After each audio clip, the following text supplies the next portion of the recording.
मलाई त्यसको चिन्ता लागिरहेको छ। कस्तो प्रकारको? स्वर्ग जस्तो पवित्र आमाको अत्यन्त चिन्ता लागेको छ मलाई। कुनै कुनै बालकहरूले तपाईँको झन्डाहरू चलाएको छ, कुनै कुनै बालकहरूले एउटा आतङ्कतिर लाने मुडमेपहरू बनाइएको छ। म विभिन्न प्रकारको फुलको संसार र पवित्र स्थल पशुपति स्वर्गद्वारकालाई एकदमै चिन्ताको विषय लागेको छ। यो चिन्ताको विषयमा हामी चिन्तन गर्ने, भक्ति गर्ने भक्तहरूलाई अत्यन्त आँखाबाट आँसु एकदम बलिन्द्र झरेको अवस्था आएको छ। किनभने यो स्वर्ग जस्तो एउटा पवित्र आमाको पछ्यौरी जलाइएको छ। यो स्वर्ग जस्तो पवित्र भूमिमा एउटा रणभूमिको खेल पनि खेल्न खोजिएको कता कता मौसुक भएको छ। हामी जस्तो एउटा साधु सन्तुहरूमाथि पनि प्रहार भएको छ। हाम्रो संस्कार संस्कृतिहरूमाथि पनि प्रहारको भावना चलिराखेको छ। संस्कार र संस्कृतिलाई प्रहार गर्ने, धर्ममाथि प्रहार गर्दाखेरि कता कता हाम्रो मनमा धेरै आँसुको बलिन्द्रको धारा बगेको छ। तर हामी जस्तो भक्त साधु सन्तुहरूलाई एउटा प्रकारले, एउटा भावनाले राज्यले केही गरिदिनु पर्ने हो। तर हामी साधु सन्तुले राज्यसँग केही पनि मागेको छैन।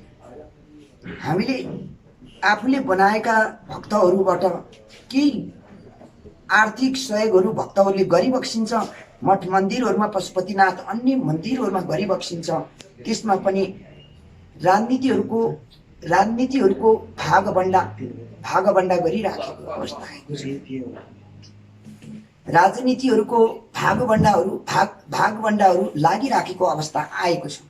मलाई दुःखको घडीको के अनुभूति भएको छ भने यहाँ हामीले लक्ष्मी गौरी माता भनेर हामीले पूजा गर्ने गरेका छौँ। लक्ष्मी पूजाको दिन अन्य भावनावनी पूजा अर्चना हामीले गरिराखेका छौँ र यो प्रहार लक्ष्मी माताहरूलाई प्रहार गर्ने, हाम्रो संस्कार र संस्कृतिमाथि प्रहार गरेर राज्यको शासकहरूलाई बचाउने विदेशी वर्गहरूको चलखेलहरू यो देवलोकमा धेरै पटक किन गरिन्छ? पटक पटक किन आक्रमण गरिन्छ? एकछिन गुरुवारको मैले एउटा प्रसङ्ग कोटाइहालेँ। मैले एकैछिन थोरै रोकेँ।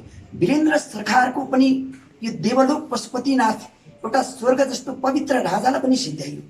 अब हुँदा हुँदा हाम्रो देशको सुन्दरता गङ्गाको सागर पनि बेचियो। हामी चुप लागेर बस्यौँ। राजा वीरेन्द्र सरकारलाई उडाउँदा पनि हामी आँखाभरि आँसुको यो मनको मन्दिर धेरै रोयो, तर हामी उठेनौँ। तर अब पनि देश र स्वर्ग पवित्र भूमिमाथि प्रहार गरिन्छ भने अब साधु सन्तुहरू पनि एकता मात्र होइन, कान्तिको धर्म कान्तिमा लान प्रयास नगरियोस्। देवलोक पशुपति स्वर्गद्वारिकालाई रणभूमि नबनाइयोस्। प्रधानमन्त्रीज्यूसँग मेरो विनम्र अनुरोध छ। तपाईँहरूको न्युज मार्फत विभिन्न साधु सन्तुहरूलाई पनि मेरो विनम्र अनुरोध छ। अब हामी लोभमा नफसौँ, हामी पैसामा नबिकौँ। साधु सन्तुहरू पनि अब सुध्रियौँ। देश र स्वर्ग जस्तो पवित्र आमाको पछ्यौरीलाई बचाउनु पर्छ भने हामीमा अनुभूति गर्नुपर्छ। अनुभूतिको भावना जानुपर्छ। भावना रहित एउटा माया, ममताको भावना जानु पर्यो। यहाँ ममताको, मायाको भावना छैन। यहाँ त लोभनी कति, पैसा लुट्ने कसरी लुटेर खान पाइन्छ। र पशुपतिनाथमा हामी साधु सन्तुले पठाउँछौँ नि भक्त। इन्डियादेखि अन्य मुलुकदेखि हामी साधु सन्तुले पठाउँछ। जुनै पनि सन्तु साधुहरूले पठाउने हो पशुपतिनाथमा। तिनी भक्तले आएर चढाएको एउटा साधनको एउटा उपहारलाई हाम्रा पार्टी पङ्क्तिका नेता कार्यकर्ताहरूले बाँड्ने गर्नुभएको छ। तर मन्दिरको संरचनाहरू ढलिराखेको छ। देश स्वर्ग जस्तै आमालाई रुवाइराखेको छ। यो स्थितिमा एउटा प्रहार भइराखेको छ। कहिले आमाको चाहिँ ओढनी जलाएर, कहिले आमाको पछ्यौरी जलाएर, कहिले आमाको गङ्गा बेचेर, कहिले आमाको उत्पादन गरेको उज्यालो बेचेर पनि मानवताले कमाए, मानवताले लुटेको छ। यहाँ विभिन्न प्रकारको उज्यालो बनाउने एउटा मानवले गर भन्छ, तर विश्व उज्यालो, संसारलाई उज्यालो देखाउने आमाको कुरा कहाँ बिलाएको छ? एउटा उज्यालो बत्तीको मात्र कुरा होइन, यो संसार जगतलाई उज्यालो बनाउने आमाको नाम किन लिनुहुन्न? विभिन्न प्रकारका साधु भक्तहरूले, विभिन्न प्रकारका चाहिँ मानवता चोलाहरूले यस विषयमा पनि हामीले गम्भीरता सोच्ने बेला आएको छ। देशलाई, परिस्थितिलाई एउटा शान्तिको महलमा बनाउने भनेको साधु सन्तुसँग सल्लाह लिनु पर्यो। साधु सन्तु भक्तहरूसँग राज्यमा बस्नेले एउटा सल्लाहको सुझाव मान्नु पर्यो। यदि पनि मान्न सकिन्न भने हाम्रो देश त अराजकतातिर गयो, हाम्रो देश त रणभूमितिर गयो। हामी यो नजाउँ। अब हामी शान्तिको बाटोमा हिँड्नुपर्छ। देश र जनतालाई माया गर्ने एउटा मायाको भावना ल्याउँ। यो भित्री मनमा मायाको ममतालाई उज्यालो बनाउँ। गुरु अलिकति मैले कुरा बिचमा काटे। कस्तो कुरो आयो भने बिचमा यहाँले भने जस्तै अहिले यतिखेर विभिन्न किसिमका धार्मिक विकृति विसङ्गतिका कुराहरू छन् हैन। अब नेपालको राष्ट्रिय झण्डासम्म पनि आइसक्नुभयो। गौमाताको हत्या पनि श्रृङ्खलाबद्ध ढङ्गले अगाडि बढिरहेको छ। भर्खरै मात्र रौतडमा पुजारीको हत्या जुन भयो त्यसको विषयमा अब आवाज उठाउन पाइन्न भनेर सरकारले निर्देशनात्मक आदेश जारी गरेको अवस्था छ हैन। यसलाई चाहिँ छोटकरीमा यहाँले के भन्नुहुन्छ?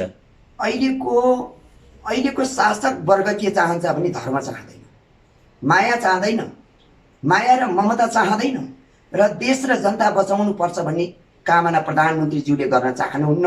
उहाँको घरौटीहरूले प्रधानमन्त्रीले चाहनु होला, तर उहाँले के गर्न सक्नुभयो भने राम चाहिँ यहाँ जन्मेको भन्ने, तर रामको लागि एउटा इँटा लगेर राख्न सक्नु भएन। तर इन्डियाको प्रधानमन्त्रीज्यूले हाम्रो प्रधानमन्त्री बोलेको केही दिनभित्रमा उहाँले चाहिँ राम मन्दिरको चाहिँ उद्घाटन गर्नुभयो। हाम्रो प्रधानमन्त्रीले गएर आफ्नो देशमा भएको राम जन्मेको ठाउँलाई चाहिँ तपाईँको एउटा इँटा लगेर राख्न किन सकिन, एउटा टहरो बनाउन किन सकिन? उहाँहरू दरबार बनाउन चाहनुहुन्छ, आफ्नो झुपडी एउटा महल बनाउन चाहनुहुन्छ। प्रधानमन्त्रीज्यूले त राम मन्दिर बनाउँछु भनेर प्रस्तावको लागि स्थानीय जनप्रतिनिधिलाई बोलाउनु भयो होइन। पूर्व प्रधानमन्त्री बाबुराम भट्टराईले चाहिँ मन्दिर किन चाहियो भन्नुभयो, अनि त्यो अलिकति विरोधाभास भएन र प्रधानमन्त्रीलाई कसरी दोष दिन मिल्छ? प्रधानमन्त्रीले बोलिसकेपछि बोल्नुभन्दा पहिला त्यहाँ पुर्याउनु पर्यो नि। त्यो एउटा इँटा भएर राखेर एउटा ज्योतिषी राखेर त्यहाँ चाहिँ स्थापना गरिदिएको भएदेखि त्यो अर्कै विकल्प जान्थ्यो, त्यसले अर्कै सन्देश जान्थ्यो नि त। इन्डियाले तपाईँको नेपालले मन्दिर बनाउने एउटा इँटा राख्न नखोज्नु र प्रधानमन्त्रीले चाहिँ राम राज्य यहीँ हो राम जन्मेका भन्नुमा, यसमा कथा कथा राजनीतिमा छिटातानी भएको छ। हाम्रो छिमेकी मुलुकले धर्मलाई, हाम्रो संस्कार र संस्कृतिलाई मास्ने रणनीति हाम्रो छिमेकी वर्गले पनि कता कता गरेको जस्तो हाम्रो मनमा शङ्का मात्र होइन, मनमा काँडा बिजेको छ। प्रधानमन्त्रीजीले भन्नुभन्दा पहिला गरेर देखाउनु पर्थ्यो क्या। गरेर देखाउनेलाई प्रधानमन्त्री भनिन्छ। बोली मात्र बोलेर काम नगर्ने प्रधानमन्त्रीलाई प्रधानमन्त्री भनिन्न। त्यसलाई आतङ्कतिर लाने एउटा सिर्जनातिर डोर्याउने बाटो जस्तो हामीले अनुमति भएको छ। त्यस कारणले गर्दा हजुरले केही काम गर्छ भने गरेर देखाउनु पर्यो। गर्दाखेरि त्यहाँ जग राख्दाखेरि भएन भने अनिको कुरा आउँछ त, अनिको लडिन्छ त। अनि तपाईँको खम्बा नै चाहिँ पिलरै खन्नको लागि एउटा कोदालोले खन्न सकिएन खाल्टो भनेदेखि त पहिला त्यो कोदालो खन्नु पर्यो। प्रधानमन्त्रीले कुरा मात्र गरेर हुँदैन, काम गरेर देखाउनु पर्यो। मेरो भनाइ यो हो। र देशमा अमन चैन र शान्ति ल्याउने र शान्तिको पहलमा ल्याउने हो भनेदेखि संस्कृति मन्त्री अब नयाँ बन्ने साधु सन्तुलाई राख्नु पर्यो। यो 100% चाहिन्छ। साधु सन्तुलाई तपाईँको संस्कृति मन्त्री बनाउनु पर्यो या रक्षा मन्त्री, यो दुईटामा एउटा साधु सन्तुको हुनैपर्छ। किनभने यहाँ अभियन्ताहरूलाई पनि बनाउन सकिन्छ नि त, मन्त्रीहरू बनाउनु पर्यो।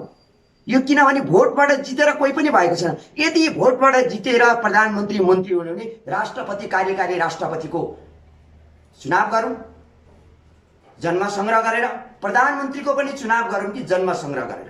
यति हिम्मत छ भने प्रधानमन्त्रीले यो फुक्नु पर्यो।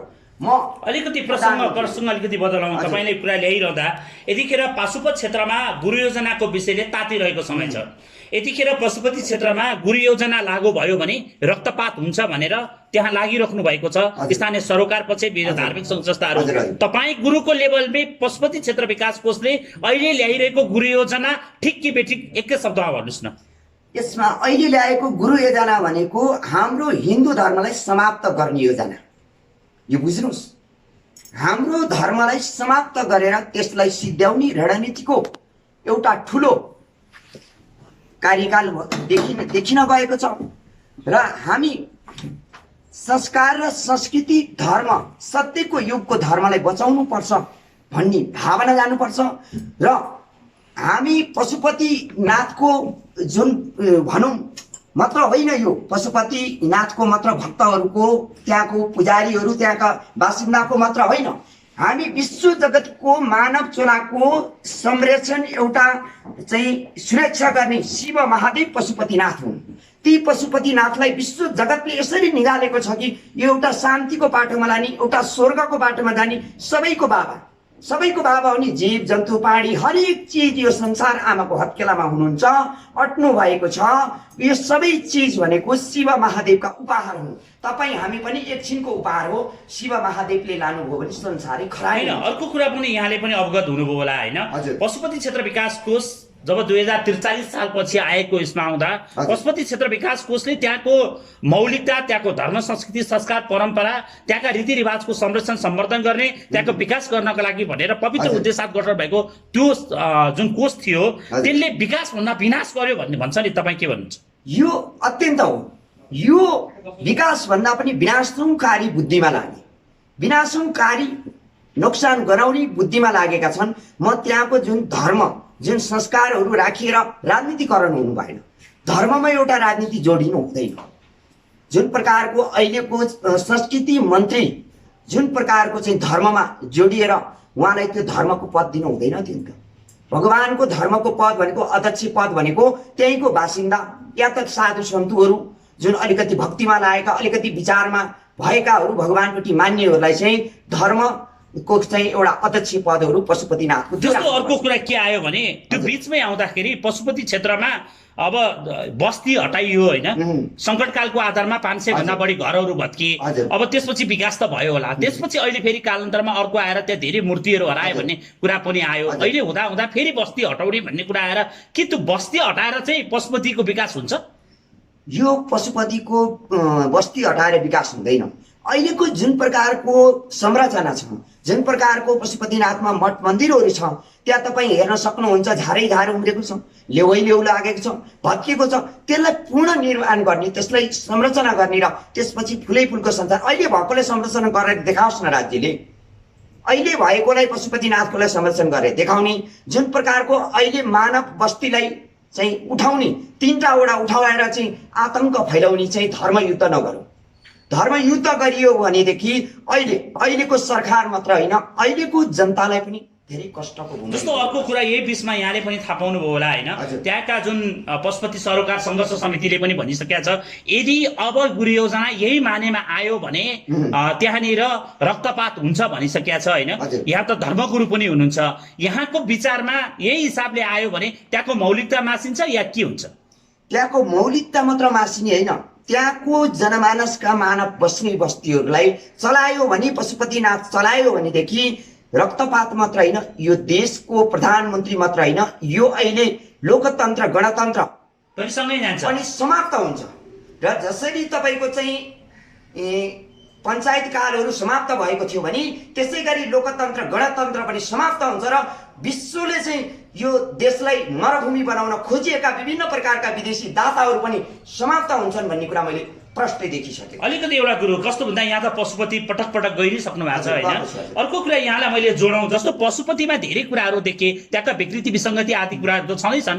त्यसका अलावा पनि कस्तो कुरा छ भन्दा पशुपति क्षेत्र विकास कोषले आफूले गर्नुपर्ने काम चाहिँ केही देखेर सबै स्पोन्सर गर्छ, यसमा फलानो सौजन्य फलानो सञ्जय यतिसम्म छ, उसले भित्र छिरेदेखि गन्दै गयौँ भने मन्दिरको प्राङ्गणसम्म पुग्दा पनि ऊ सबै अरूकै भारमा बाँचेको छ।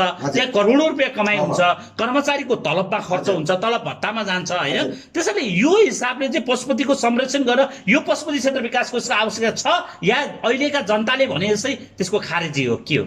यो अहिले एउटा हिसाबले पाटोले हेर्ने हो भने जुन प्रकारका साधु सन्तुहरूले भक्तहरू पठाइबक्सेको छ, त्यहाँबाट आएको आर्थिक सोचले भगवानको विकास र भगवानको सरसफाइमा लाग्नु पर्यो। त्यहाँ फुलै फुल लगाउनु पर्यो। विभिन्न प्रकारको लागु पदार्थ खानेहरू साधु सन्तुहरूलाई त्यो मुलुकमा राख्नु भएन। त्यो लागु पदार्थ खाने र विभिन्न प्रकारको त्यो प्रकारको गर्ने साधु सन्तुलाई त्यो मुलुकबाट हटाउने र अहिले यताकै देखिन्छ कि जुन प्रकारको बाल बच्चाहरूको पनि साधु सन्तुहरूले त्यहाँ काम लगाउने गर्नु देख्नु भएको छैन। लास जलाएका लासहरूबाट पैसा फ्याँकेको पैसाहरू बाल बच्चाहरूलाई टिप्न लगाउनुहुन्छ साधु भन्नेहरूले। अनि ती साधुसँग गइन साधुजीहरूले गल्ती गर्नुभयो होला। मैले यो पनि प्रश्न जोडेँ, जुन साधु सन्तुहरूले त्यो प्रकारले गर्नुभएको छ, बाल आश्रम खोलिएर बसेकाहरू बाल बच्चाहरूलाई संरक्षण गर्ने भनेर भन्ने, अनि साधु सन्तुले दिनदाडै दिनको 1000 रुपियाँ त्यो साधु सन्तुलाई त्यो बालकले बुझाउँछ, अनि त्यो बालकले लास्टमा चाहिँ भिखारी भएर बस्नुपर्ने अवस्था आएको छ।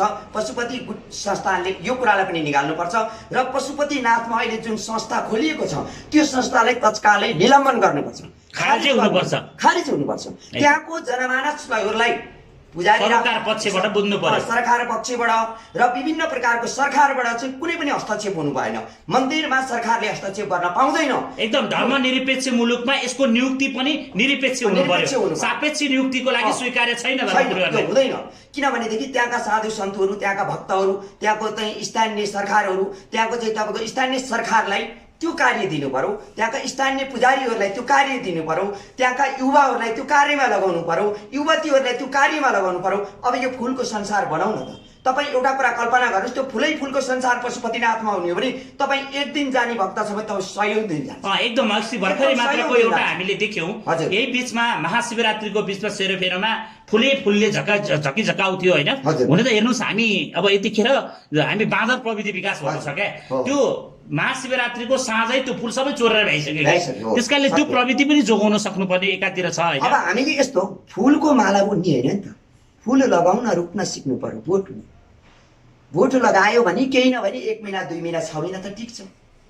त्यस्तो प्रकारको फुल लगाउनु पर्यो कि संसारको भक्तलाई पनि आकर्षण गर्नु पर्यो। कि सनातन धर्म मान्ने, बुद्धिस्ट धर्म मान्ने, अन्य धर्मलाई पनि त्यहाँ आकर्षण बनाउनु पर्यो। पशुपति मन्दिरको वरिपरि त्यो थलो बनाउन सकियो भने हामीले अरब रुपियाँ कमाउँछौँ। हाम्रा विदेशमा कमाएर के गर्ने त्यो त बाँड्नकै लागि रहेछ नि त गुरु। बाँड्नको लागि त एउटा तपाईँको बाँड्ने कसरी, एउटा बालकले काम गर्यो भने त्यसले त भोजन त दिनु पर्यो नि त। एकदम विकृति छ।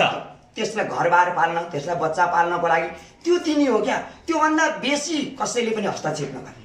भ्रष्टाचारको तुलाधारमा गर्छ भने त्यसलाई तत्कालै निष्कासन गर्नुपर्छ। त्यो कार्यमा हामी अगाडि बढ्नुपर्छ भन्ने हामीलाई लागेको छ। भगवानको गुरु विश्व भक्त गुरुज्यू, विशेष रूपमा यहाँले भन्नुभयो जस्तै पशुपति क्षेत्र विकास कोषले पनि नयाँ रूप पाओस् अनि धार्मिक रूपमा जुन विकृति विसङ्गतिका प्रसङ्गहरू आए त्यसलाई पनि नियन्त्रण गर्ने कार्यमा यहाँले भने जस्तै सफलता मिल्न सकोस्। यहाँको समय र सन्दर्भका लागि हिन्दू टिभी परिवार लगायत हामी सबैको तर्फबाट धन्यवाद।